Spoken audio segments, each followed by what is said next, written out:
Yeah, I should've stayed where I was. Should've stayed. You changed everything. Big Jimmy Major. Girls like you, Star Wars. Turn calm nights to storms. I was safe, now I'm lost. Girls like you, Star Wars. First it felt like just a vibe. Then it started shit inside. Everything I knew got blurred. Truth and lies start looking alike. You ain't loud, but you powerful. Quiet moves, but it's pulling you. Next thing I know, I'm different now. Ain't no way I'm going back. I should leave, but I stay. Every move got a price to pay. Girls like you, Star Wars. Turn calm nights to storms. I was safe, now I'm lost. Girls like you, Star Wars. Girls like you, Star Wars. You don't fight, you just exist. That alone will flip the script. Make me question everything. All because of how you feel. Now I see it bigger now. Ain't just me, it's spreading now. One small spark turn to flames. Now it ain't no calm again. Too far, too deep, too late, no sleep. Now it's more than what we had. Now it's more than just a path. Now it's more than what we had. Now it's more than just a path. Now it's something I can't stop. Even if I try to match, you ain't just a moment now. You the reason everything started shifting out of place. Now it'll never be the same. Girls like you, Star Wars. Turn calm nights to storms. I was safe, now I'm lost. Girls like you, Star Wars. Yeah. One spark, that's all it takes. Okay, so today we are looking at three major events in American history. The moon landing, the assassination of JFK, and 9/11. Now, as you may know, the official story is something that a lot of people do not accept.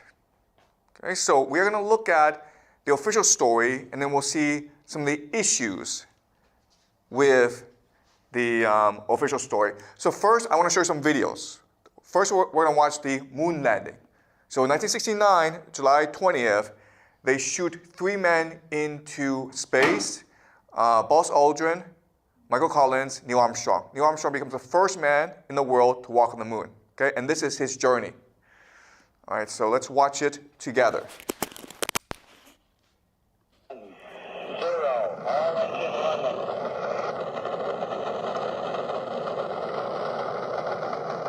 What you will see is that it takes a lot of thrust to get the man into space.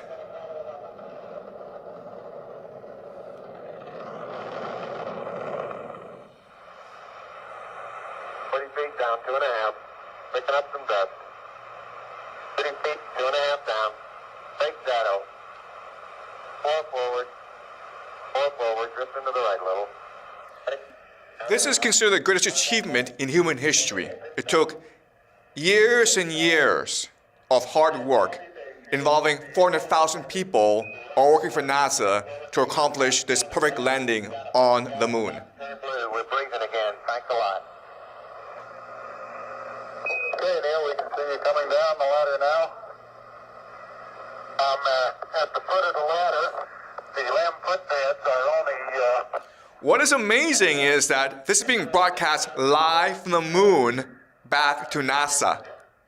So their technology back then is far superior to our technology today. 12 steps per man. 1 diaphragm per man. Tony, this is so great you can't believe it. I believe it, Charlie. It's raining, Johnny. Look at it go, would you, Joe? He's got all your steering against the rain. Oh, this is going to be some kind of different ride.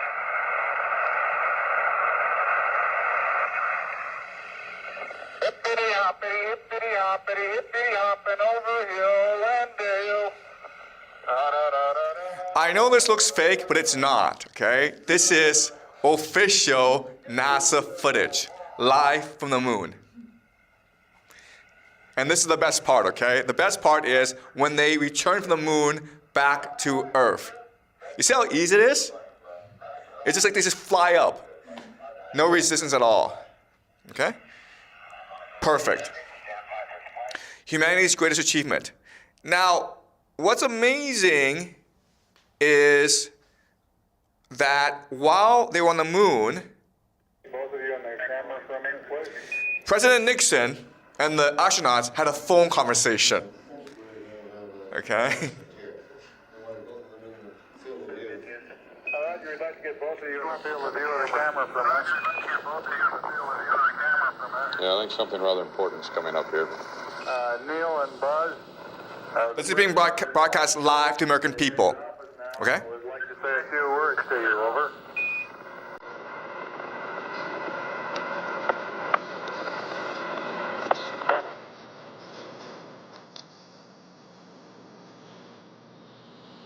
Hello, Neil and Buzz. I'm talking to you by telephone from the Oval Room of the Netherlands. And this certainly has to be the most historic telephone call ever made from the White House. I just can't tell you how proud we all are of what you have done. For every American, this has to be the proudest day of our lives. And for people all over the world, I am sure that they too join with Americans in recognizing what an immense feat this is. Because of what you have done, the heavens have become a part of man's world. Okay?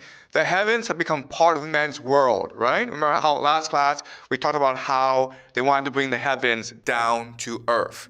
Okay, this is the idea of inversion. Okay? But do you see how amazing it is that they were able to have this seamless phone conversation? Okay? Okay. Now, they go to the moon, and you would think that they would come back, and they're heroes, right? Imagine if the school took you all on a trip to Mount Everest.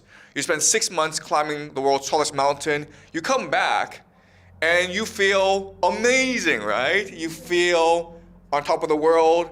You're ecstatic. You want the whole world to know about it. Well, they should be feeling the same thing, right? Okay, here's a press conference after the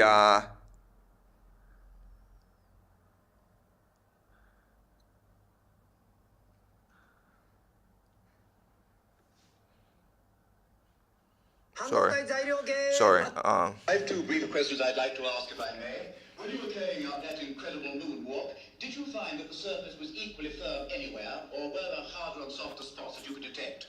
And secondly, when you looked up at the sky, could you actually see the stars and the solar corona in spite of the glare? We were never able to see stars from the lunar surface or on the daylight side of the moon by eye without looking through the optics. I don't recall during the period of time that we were photographing the solar corona what stars we could see. I don't remember seeing any. I don't remember seeing any stars. He doesn't remember anything, okay? Did you see how nervous they are? It's very strange. All right? And that's why, even today, there are a lot of people who do not believe the moon landing happened. Okay, so we'll go over the theories as to why later on. But now let's switch focus and let's look at 9/11. All right, so this is the buildings coming down on 9/11. Watch how they come down. It's very strange. The North Tower came crashing down.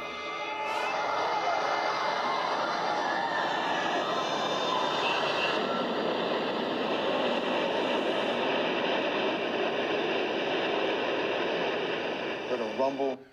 So this is strange because a plane hit that building, right? Now it's on fire. It's very strange that the building could come straight down like that. It's almost like a demolition. I'm not saying it's a demolition, but it looks kind of strange. Okay? What's even stranger is that there were 2 planes that hit the Twin Towers that day, but there were 3 buildings which came down. The North Tower, the South Tower, and building number 7, which was across the street. Nothing hit that thing. It came down, okay? So let's watch the video.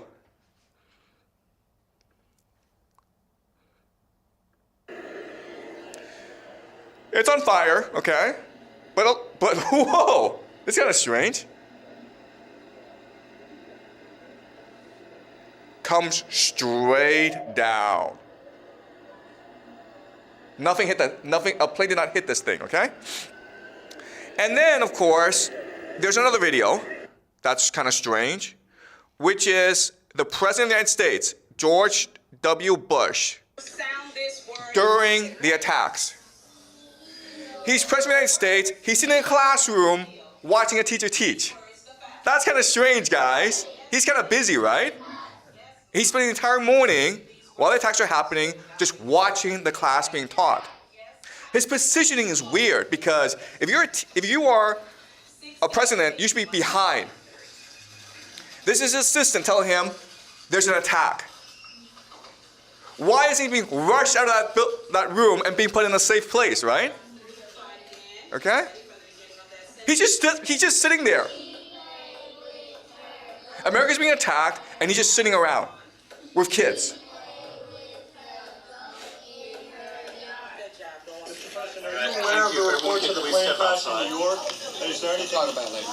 Thank you all. You can step out the Okay, so a reporter is asking him, Mr. President, do you know that America is being attacked right now?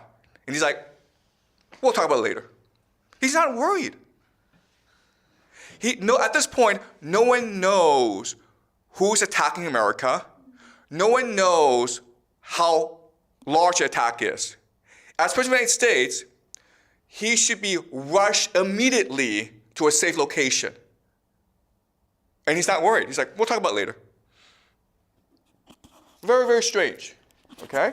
And that's why, even today, people are suspicious about what happened.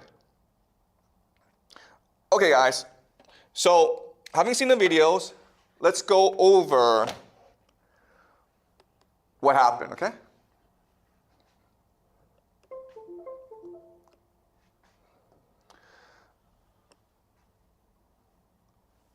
Okay. So, let's talk about the JFK assassination. On November 22nd, 1963, JFK was assassinated. And Lyndon B. Johnson, new president, he organizes a commission called the Warren Commission to investigate what happened. And they produce this huge, huge report, thousands of pages. And the report says that only one person was involved, Lee Harvey Oswald. And he was able to kill the President of the United States because of his communist sympathies. And that's it, okay? There are certain problems, though, okay? So this is the President of the United States, and he's in Dallas touring Dallas.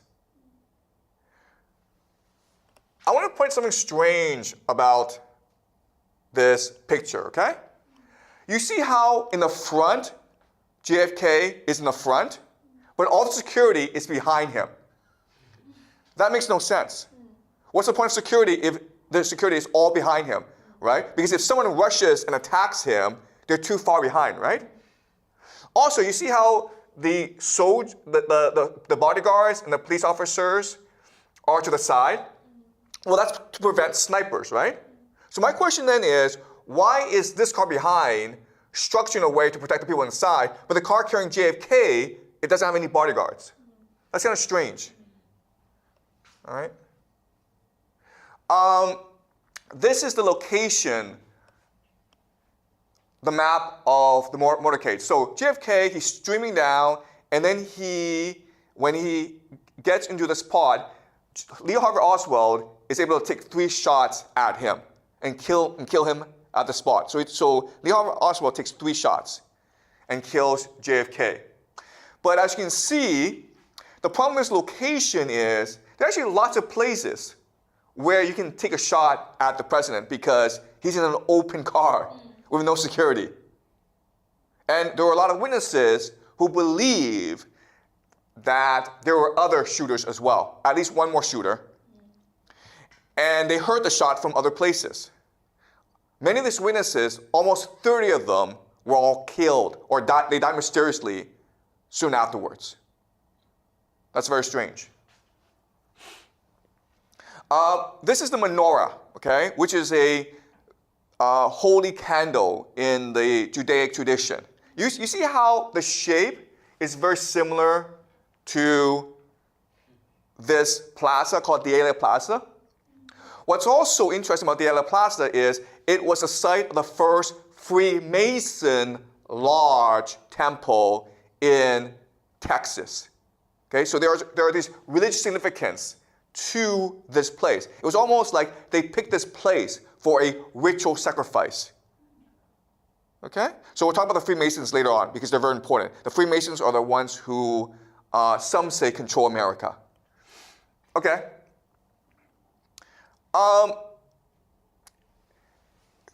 Lee Harvey Oswald fired 3 bullets. And there's one bullet which hit JFK. But it's called a magic bullet because it was also able to ricochet off JFK and hit Governor Connolly, who was also sitting in the car as well. Okay? So they insisted that there was only one shooter. He fired 3 shots, and 1 bullet was able to injure everyone because the bullet was a magic bullet. That was in the official Warren Commission. Okay? So Lee Harvey Oswald, he's been arrested and he's been charged with killing the president. This is Lee Harvey Oswald, when he's going to court, he is ambushed by a man named Jack Ruby. You see how close Jack Ruby gets and shoots Lee Harvey Oswald point blank. Okay? Now, this is a strange picture because, first of all, how did Jack Ruby get so close? There was no security. Second of all, you see how Lee Harvey Oswald, he's being held in place by 2 police officers who are much bigger than him, right? So it's very hard for Oswald to dodge the bullet, okay? That's number 2. Number 3 is, you see his reaction. He is a trained police officer, and he looks scared. He looks confused.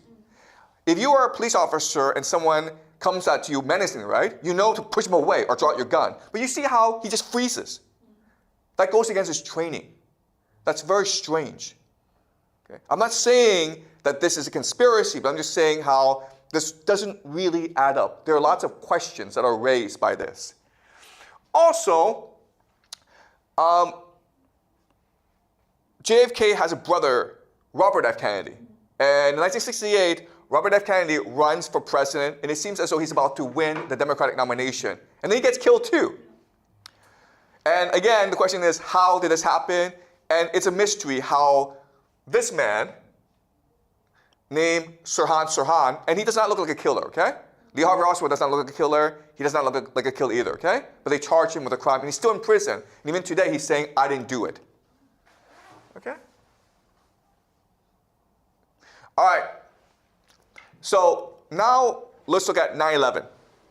And as you can see from some of the video footage, it's very suspicious what happened.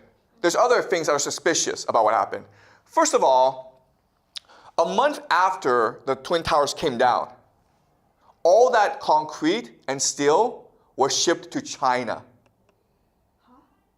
Yes. The Twin Towers, the debris is now in China, being put in other skyscrapers. Who knows, okay? But that's kind of strange because you would obviously want to run an investigation before you ship that thing off. But they did not do the investigation. They shipped that debris to China right away. That's the first thing. Second thing is that never in the history of humanity has a fire brought down a skyscraper. Never before and never afterwards. Investigators explained that what happened was that the jet hit the skyscraper, and then because of the explosion, because of the gas, the steel frames start to melt, okay? And then when the top melt, it starts to melt the bottom one, and the bottom one, and the bottom one, and this is what we call the pancake theory. Never in human history has this happened before, except with the 3 buildings on 9/11. Okay, and the third, and then 2 planes brought down 3 buildings. The last thing is that the explosion was so intense that no bodies were recovered, no luggage was recovered, but we found their passports. Okay? We found their passports. These are the 19 hijackers who the government decided was solely responsible for the attacks. They had no help. They had no government help. They just acted by themselves, and they got really lucky. Okay, the luckiest people on the planet. As you can see, this is their passport that was found on a plane wreckage. Didn't find any bodies, didn't find any luggage, but we found the passport. So we know for sure that it was the terrorists and no one else. This is a boarding pass. This is the boarding pass. Okay? Found in the debris of the Twin Towers. Pretty lucky.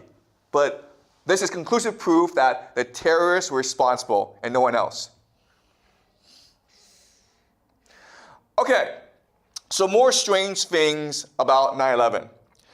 First of all, we have a document dated to 1962, a document called Operation Northwoods.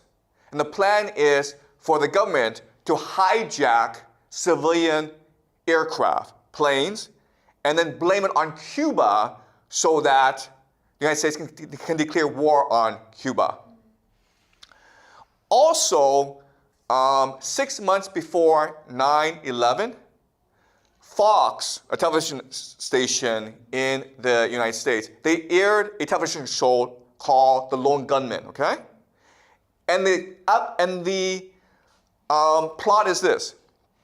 The government pretends to be terrorists who hijack a plane and crash it into the World Trade Center. So they can blame it on terrorists, so they can start all these wars in the Middle East. What's amazing about the show is that the plane is not being controlled by terrorists. It's being remote controlled by government operatives. So it sounds almost like exactly like what happened on 9/11. 6 months before 9/11 happened. That's very strange. Okay? It gets stranger.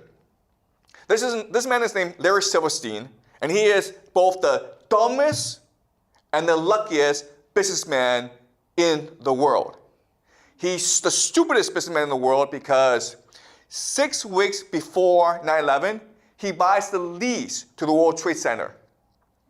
Okay? Why is that stupid? Because the World Trade Center has asbestos, like a dangerous chemical. So they had to clean or remove the asbestos. The problem is the cost of removing all that asbestos would have been more than the value of the Twin Towers. That's kind of stupid, okay?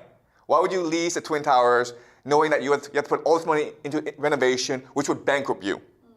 Also, what's stupid is to have the lease, you're required to have insurance, okay? And so the insurance company says, we value the World Trade Center at $1.5 billion, okay? And Larry Silverstein says, no, it's not $1.5 billion. They are worth $3.5 billion. So he is asking to pay more insurance than he needed to. That's kind of stupid. But again, he's the luckiest man in the world because 9/11 happens, and guess what? He can now claim that 2 towers were struck, and therefore he should get twice as much as $3.55 million. He should get $7 billion. And he sued, they went to court, and he got $4.55 billion. Okay? He's also lucky because he's a workaholic, he never misses work, but that day, because of a dermatology appointment, he had to miss work. He wasn't there when 9/11 happened. The luckiest man in the world. Okay? So this teaches us that in life, do not be smart, just be lucky. Okay? That's all you need. All right, now, I know all this sounds suspicious, but there are lots of reasons why we should just believe the government. Okay? Why we should believe the United States government is telling us the truth. That 9/11 was done just by 15 terrorists operating alone, without any help. That JFK was killed by one lone gunman named Lee Harvey Oswald. That the moon landing was actually real. Okay?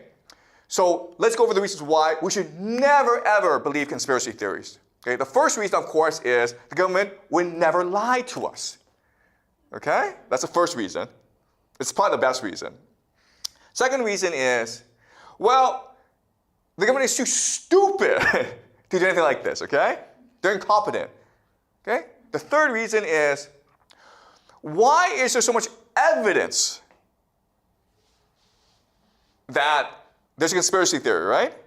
If the government is so powerful, if they're capable of like doing these conspiracies, surely they can cover it up as well. Why is it on 9/11 we have all this footage?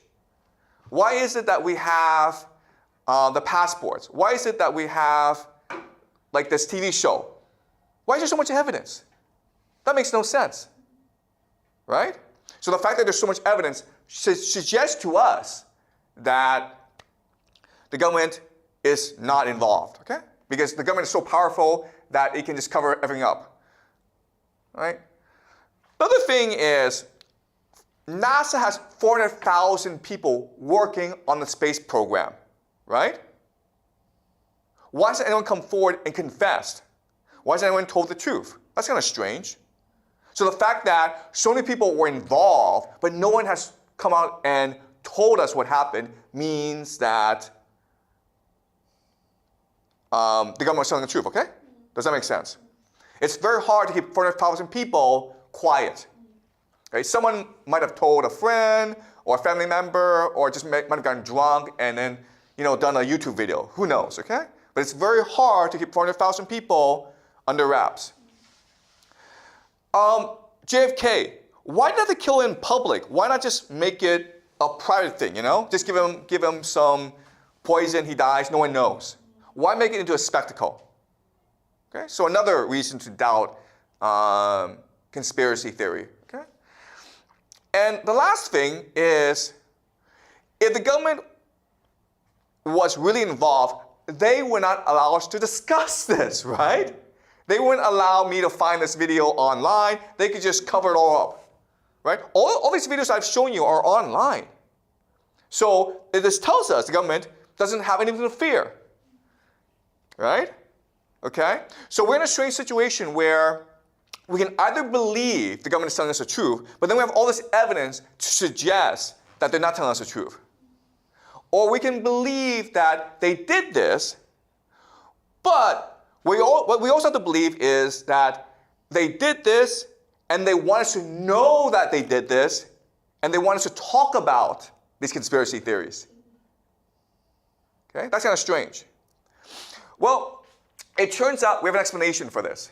It's called revelation of method. The idea is that those who engage in evil must tell you that they are engaging in evil. The theory is that those who do conspiracies must tell you they're doing conspiracies. And there are 3 reasons why, okay? So let's go over them. The first reason is the idea of learned helplessness. And so the idea is, okay, let's just say that everyone knows that they did this, right? We get angry. We write emails. We make YouTube videos. Then what? Nothing, right? So the idea of learned helplessness is like the more angry you get, the more helpless you feel, and therefore the more obedient you become.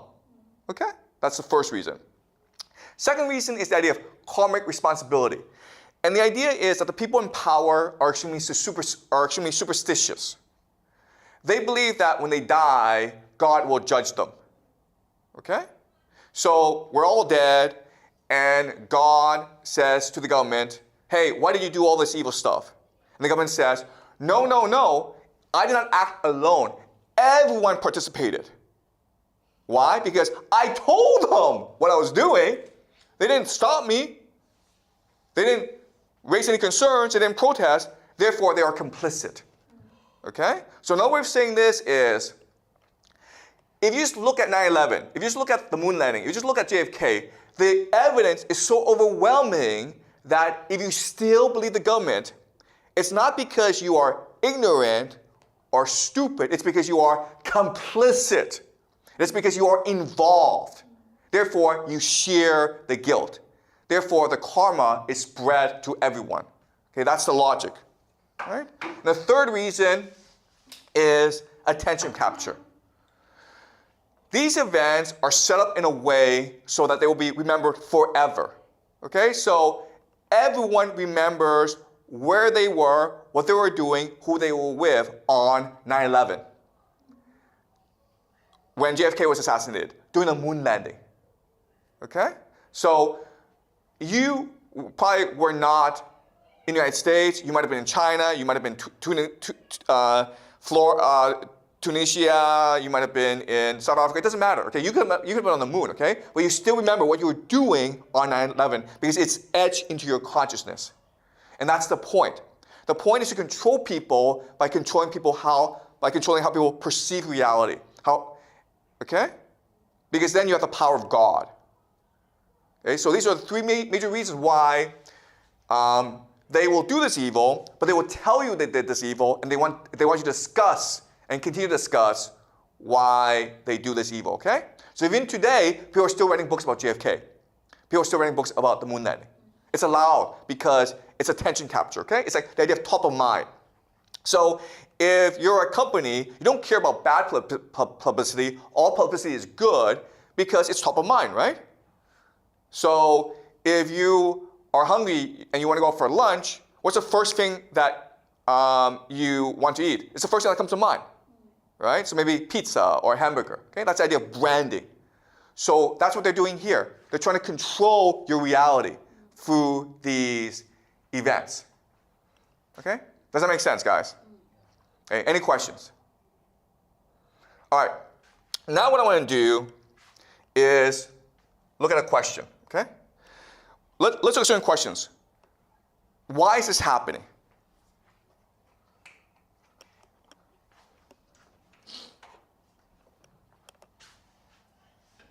All right. So let's look at JFK and 9/11 and the moon landing. What are common characteristics about these three events? Okay. The first thing, of course, is that they are spectacles. You can say that they are rituals. A lot of care, a lot of attention was put into preparing these rituals. So for example, the JFK assassination, look at the location, right? Look at the choreography. Okay? They did it purposely in front of people, but also in front of cameras, so that it will be remembered forever. Okay? The moon landing as well, 9/11 as well. Okay? That's the first thing. Second thing is the idea of numerology. So when you look at these events, what you'll find is that numerology is very important. Okay? It's a very simple concept to understand. So for example, let's just say you want to get married, right? Well, you want to pick an auspicious date. So maybe August 8th, 8/8, right? Or June 6th, an auspicious date. Because that will give your wedding the most chances to prosper. You also want to pick a nice location through feng shui. Right? Same thing with this idea. Okay? So let's look at the numerology. JFK was November 22nd, 1963. 11/22/1963. The moon landing was 1969. And then 9/11 was, of course, 9/11. Pretty easy to remember, right? Okay. Now, what's interesting is that these are all triangular numbers. Okay? What are triangular numbers? 1, 3, 6, 9. Right? 1, 3, 6, 9. 1963. 1969. Okay? Also, the number 33 is very, very important. Okay, number 33 is almost like a magic number to these people. Okay, and so like what we believe is that it's secret societies that are responsible for these events. Okay, mainly the Freemasons, but there are others as well. Okay, I'll discuss this later. Number 33 is important. Okay, so look at this. 11 plus 22 is what? 33. Okay, guys. 33. 1, 1, 1, 1, 1, 1. Okay. You see how nice this number is? 33 is also two triangles, right? What happens when you put two triangles together? You get the Star of David, which is the flag of Israel. Okay, so number 33 is a very special number for secret societies. All right, here's something that's really also really interesting about number 33. If you look at the world map, okay, the equator. If you go north 33 degrees, you get a lot of places, okay? The first place you get is in Mesopotamia, Iraq. It's where the Tigris and Euphrates, these are two rivers. This is where they meet, okay? Why is this important? Because this meeting place is what we consider the birth of civilization. It's a crate of civilization. Over here is Baghdad. Baghdad was the capital of the Islamic Golden Age, the Islamic Caliphate, okay? A historical city. Over here is Damascus, one of the oldest cities in the world. Over here, of course, is Jerusalem, the holiest city for both the Christians and for the Jews. Okay? You keep on going over here to America. This is Dallas. Why is Dallas important? Because that's where JFK was assassinated. But you keep on going, and this is like interesting. You go to New Mexico, and you get to the Trinity test site. This is where the atomic bomb was detonated. Okay? You go over here, 33 degrees in Japan. Do you know what city is 33 degrees north in Japan? Shimi? Not Tokyo. There are two cities, Hiroshima and Nagasaki. Why are they important?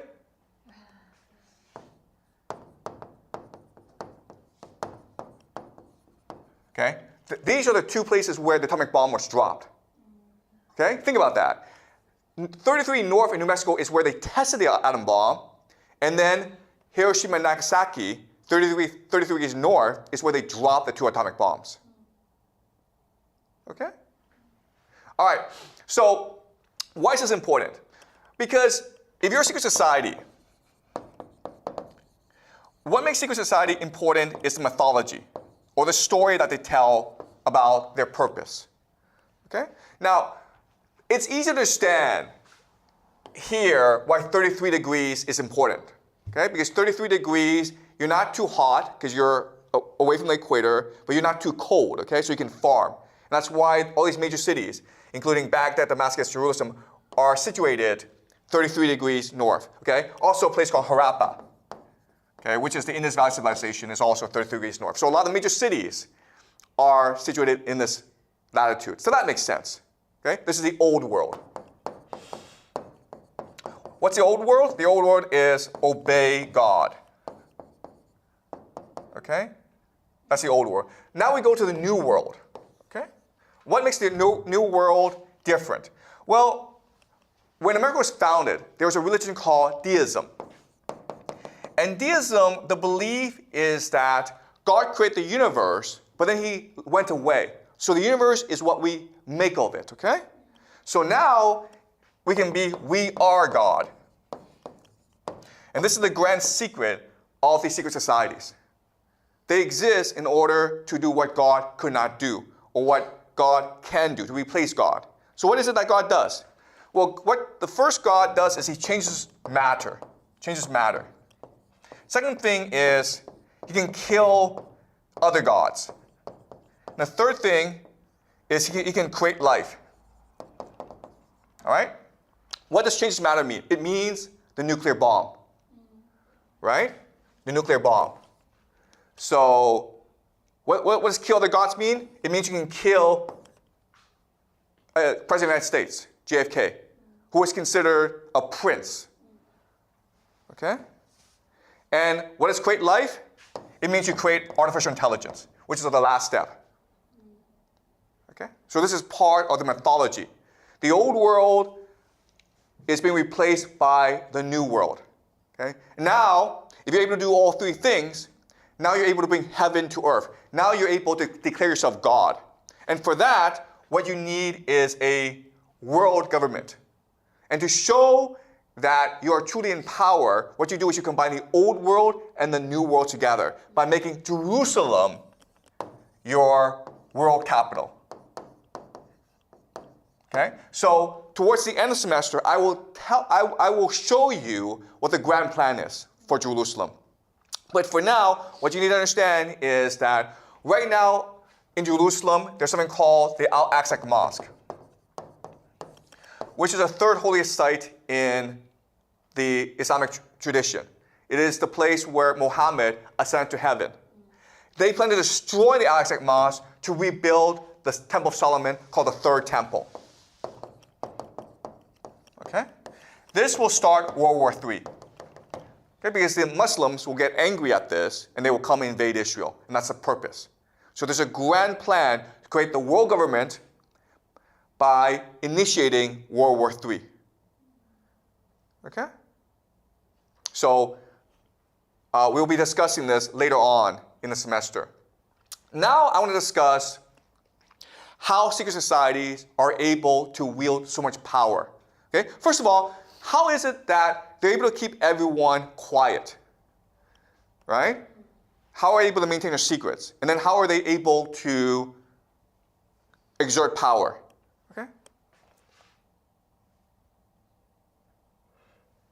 All right. So the first thing you need to understand about secret societies is that there are different layers to secret society. Okay? So in Scottish Rite Freemasonry, there are 33 grades. 33 grades. So you start at 1 and then you slowly climb, okay? Some people can skip. And at each different grade, you're taught different secrets or understanding of the world. So maybe here, here, here, here, you have 4 grades, okay? In the bottom grade, all you're taught is just to be a good person, to do good works, to do charity, to be kind. That's all you're taught, okay? But as you move up, you're taught something else, which is we can do God's work. Okay? God has given us a mission. We must do God's work. Okay? And up here is we don't need God. Okay? The higher you climb, the more secrets you're told. And then as you move up further, you're taught we don't need God. Okay? So guys, I'm not part of a secret society. I'm just making this up, okay? I'm just showing you how they might work. I'm just speculating. The last layer is we can be God by killing God. Do you understand? So it's almost like school, right? In primary school, you work hard, you learn a lot. You go to high school. In high school, they teach you everything you learn in primary school is wrong. Let us teach you new knowledge. You work hard, you learn all this new knowledge. You go to university, the professors there are like, everything you learn in high school is wrong. So let's learn something new, okay? And then you go to graduate school and you're taught everything you learn in university is wrong. Okay? So that's how these secret societies work. So the word we use is compartmentalize. So it's a need to know. Okay? Does that make sense? You are only taught what you need to know at your grade. Okay? And as you can see, the secrets get worse and worse as you climb. So how do you maintain secrecy in the system? Okay? So there are 2 major mechanisms. Okay? The first major mechanism is incentives. Incentives. The idea here is the higher you climb, the more power you have. Okay? So these people in the middle all they care about is maintaining their privilege. Okay, so does that make sense? Incentives. Okay, the higher you climb, the more invested you are. Therefore, you want to believe the lie. Okay? Then, there's blackmail. So if you really want to climb to the top, you have to reveal your secrets too. So you can be blackmailed. Okay? And we talked about this, right? The idea of transgression. If you really want to climb to the top, you have to commit crimes with other people. So therefore, you can never betray other people. Okay? And the last thing that helps the system is confirmation bias. And the idea of confirmation bias is you just want to believe what you want to believe. Okay? People don't want to believe the government lies to them. People want to believe the government tells the truth. So we like to live in a fantasy world. Okay? So this is what keeps the system intact. Okay? So this is how secret societies keep their secrets. Does that make sense? Okay? Now the question then is, how is it that they're able to wield power? And the answer is, this structure is perfect for a bureaucracy. Before we talked about bureaucracies, right? How as society matures, it becomes more bureaucratic. Well, the problem is that bureaucracies become top-heavy. Too many managers. Also, the idea of silos. So each department does its own thing. Okay? And as I said also, bureaucrats don't want to do any work. So imagine, if you're a secret society, how much you can benefit from the system, right? Because you want to work because you want to achieve your vision. And you're able to work with other people secretly. Therefore, you're able to promote each other into positions of power. And because these departments are all siloed off, they're all independent, you're able to control the entire bureaucracy. Because you're able to coordinate, but they're not. Okay, does that make sense? So what we learn is that in history, as societies become much more mature, as they become much more bureaucratic, secret societies have much more power. And today, we are living in a heavily bureaucratic world, and therefore, these secret societies have more and more power. Okay? And does that make sense? The other thing that we need to remember is that there are thousands and thousands of secret societies. Okay, so let's name some of them. The Freemasons, the Jesuits, the Mormons, the Frankists. Okay, lots and lots, okay? We'll go over each one later on this semester. What you need to remember is that at this stage in development, when society is bureaucratic, when they become parasites on the bureaucracy, they are incentivized to work together to achieve their vision. Okay? But once they create the world government, then they will fight each other. But at this point in their development, they will work and actively collaborate together. Okay? So 9/11, JFK, moon landing, they were all working together. Okay? So we'll be studying this more as the semester progresses. All right. So let's conclude. Sorry.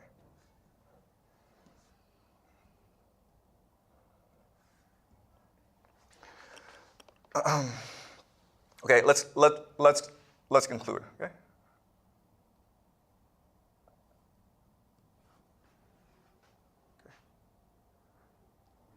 Sorry,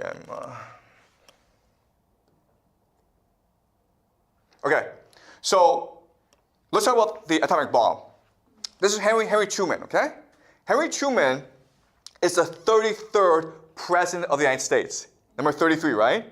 He's also a 33rd degree Freemason, which is the highest Freemason, okay? Why is it important? Because he's the one who ordered the dropping of the atomic bombs on Hiroshima and Nagasaki. Now, this is controversial because at this point, America didn't have to nuke Japan. Why? Because America was firebombing Tokyo. You can see the damage, right? In Tokyo, all the houses are wooden. Guess what? If you drop fire bombs on these houses, everything burns. So America was just burning Japan to death. They didn't have to drop the nuclear bombs. Okay? You can see the devastation, okay? This is Tokyo. They burned everything down. There was talk that if America launched a land invasion of Japan, lots of people would have died. But you didn't have to invade Japan because you were just bombing Japan to ashes. So why did they drop the bomb? Well, the other argument is that they dropped the bomb to scare the Soviet Union. But that only encouraged the Soviet Union to get their own bomb, right? So you have to ask yourself, why did they do this? And if you go back to the 33-degree story, okay, which is just explained, it gives you an explanation. I'm not saying it's right, but it offers you a possibility. Okay, so as you can see, all these major cities, including Babylon, including Baghdad, Damascus, Hiroshima, are all part of 33-degree latitude, okay? Guess what, guys? A lot of famous athletes wear number 33. And they are Freemasons, okay? So this is Scottie Pippen and Shaquille O'Neal. We know they are Freemasons. Larry Bird and Kareem Abdul-Jabbar also wear number 33. Okay? 33 is important. Jesus died when he was 33 years old. The word God, Elohim, appears 33 times in Genesis. King David reigned for 33 years. The Vedic pantheon, Hinduism, has 33 deities. Human spine has 33 bones. Okay, so number 33 appears over and over. So these secret societies see number 33 as a magic number. The moon landing. Okay, I'm not saying the moon landing was faked, but there's an argument that it is impossible for humans to leave something called the Van Allen belt. Okay, the Van Allen belt is this electromagnetic field that protects us from cosmic radiation. So that the belts themselves have heavy radiation. So if you go into it, you die. But also if you leave the Van Allen belt, there's nothing to protect you from cosmic radiation, so you could die as well. So some scientists actually believe that it's impossible to leave Earth. Okay, we'll just die. I don't know how they were able to do this. And as you may know, right now, a lot of countries, America, China, are trying to get back to the moon. They're having a really hard time, okay? They're having a hard time because NASA lost all the technology, lost all the footage, lost all the data. Oops.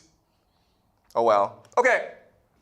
So how was NASA able to keep the secret? Well, guess what? A lot of their most important people were Freemasons. Okay? This is Buzz Aldrin, one of the 3 astronauts. He was a Freemason, okay? John Glenn, the first American to orbit the Earth, was a Freemason, 33-degree Mason, okay? As was James Webb, one of the first NASA administrators. James Webb, Kenneth Klett. So these people are embedded throughout the bureaucracy. And because they're able to coordinate, they have complete control of the bureaucracy. Does that make sense? So it doesn't matter who's at the top. What matters is which bureaucrats are able to work together to achieve their vision. This is Werner von Braun, and he was one of the first NASA leaders. And he's a German. He was actually a Nazi who was brought over after World War II to help America build its space program. Okay? And he had a friend or a colleague named Carol Rosen. And we don't know if this is true. Okay? But what Carol Rosen tells us is that when von Braun died, he told us that the American government was first and foremost concerned about spending money on space weapons. Okay? And to do this, what America will do is continue to manufacture threats to justify all the spending on weaponry. Okay? And then she lists the different threats. First, they will use Russians, okay? The Russians. We have to defeat the Russians in the space race. Then they'll be like, you know what? Terrorists, okay, 9/11. Then, third world countries, the crazies, like North Korea, okay? Iran. And then, an asteroid.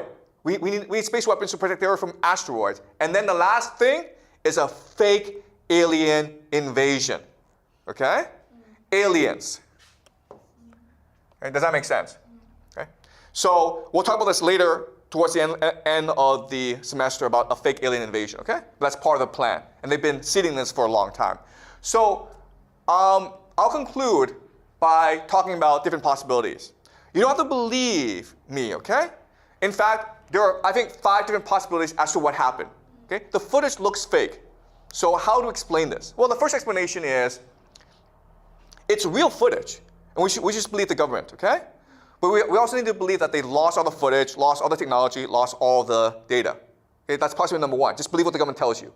Possibility number 2 is America went to the moon, but the astronauts discovered too many secrets on the moon. Like there are space aliens on the moon. They can't tell us, so they create this fake footage, okay? That's the second possibility. Third possibility is America went to the moon, but because of the lighting, because of the difficulty of filming, they couldn't actually take any footage. So they made it up to please the American people. Okay? The fourth possibility is America went to the moon, but NASA decided to create this fake footage to fool the Soviets, right? Because if it's real footage, the first Soviets might be able to copy the technology, so we should just fake this thing and make fun of the Soviets, okay? Let's fool the Soviets. So the Soviets could not reverse engineer the success. Okay? That's also a possibility. Right? And the last possibility, of course, is America didn't go to the moon. And it's entirely your choice which possibility to believe. Okay? I'm just proposing different possibilities out there. So how can we know the truth? Well, we can use game theory to logically deduce what happened. Okay? So let's use game theory. All right. So we know that NASA's Apollo program cost $26 billion. Between 1960 and 1973. That's almost $200 billion today. They spend all this money, they need to produce a result, right? This is almost like 4% of all government spending in America. That's a lot of money. Also, you don't know this, but by 1969, America was falling apart for 3 reasons. First of all, America was fighting this pointless and hopeless war called Vietnam. Tens of thousands of Americans were dying for no reason. Hundreds of thousands of young Americans were protesting in the streets. The American dream seemed to be dying, okay? That's the first problem. Second problem is that the Soviets were destroying the Americans in the space race. The Soviets were the first to send an animal to space, the first to send a man to space, the first to orbit the Earth, the first to walk in space, the first to send a lunar module to the moon. So it seemed as though communism was superior to capitalism. It seemed as though the Soviet system was better than the American system, okay? There's a real fear that the Soviets would get to the moon first, okay? And also, the last thing is, remember, in 1963, JFK was killed. JFK was the prince, the king. So that put Americans in a very bad mood. But then later on, other prominent Americans, like Robert F. Kennedy and Martin Luther King, they were all killed as well. So, 1969, America was divided, was falling apart. People felt hopeless, right? So, what this means is that if America sent a mission to the moon and all the astronauts died or they didn't get there, America would have been broken, okay? People would have been depressed. And so, according to game theory, America could not afford to take the risk of sending people to the moon. If they died, if it failed, America would have looked like idiots. Okay? But of course, there's always a counter-argument. The counter-argument is, okay, this makes sense, but why did the Soviets call out the Americans and said, you guys faked this? Right? What? America and so Soviet Union were in competition with each other. Everyone believed America went to the moon, but there's a lot of evidence to suggest that America didn't go to the moon. So why did the Soviets tell the world? Okay? That I can't answer for you. All right? So I just leave you with this thought. Okay? But what I believe is, within the next 2 years, the truth will slowly start to come out. And you will see for yourself what really happened. So this class is not meant to tell you what happened. This class is just meant to give you different possibilities and give you tools to understand or figure out for yourself what might have happened, okay? All right? So any questions before we conclude?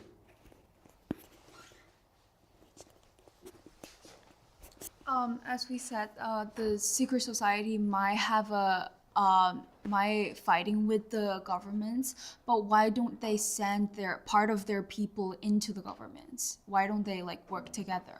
No, they are the government. Oh, okay, fine. Yeah, right. Because like secret societies cannot exist outside of bureaucracies, right? They have power because they're able to coordinate within the bureaucracy in a way that other organizations cannot, right? So only when the bureaucracy has reached a certain maturity, a certain size, can secret societies have true power, right? So secret societies are the ones who control the government, basically. Yeah. Any other questions? Okay, great, guys. So we'll continue this next class, next week, okay? All right.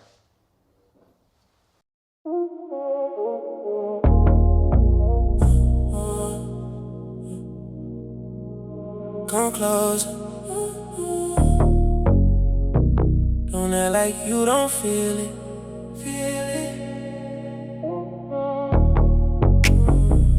The lights hit different in here. Big Jimmy Major. You ready?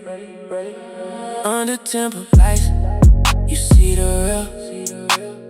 Everybody moving, but it feels still. They don't gotta talk. You can feel the deal. Under temple lights, you see the real. Yeah. Walked in, everything slow-mo.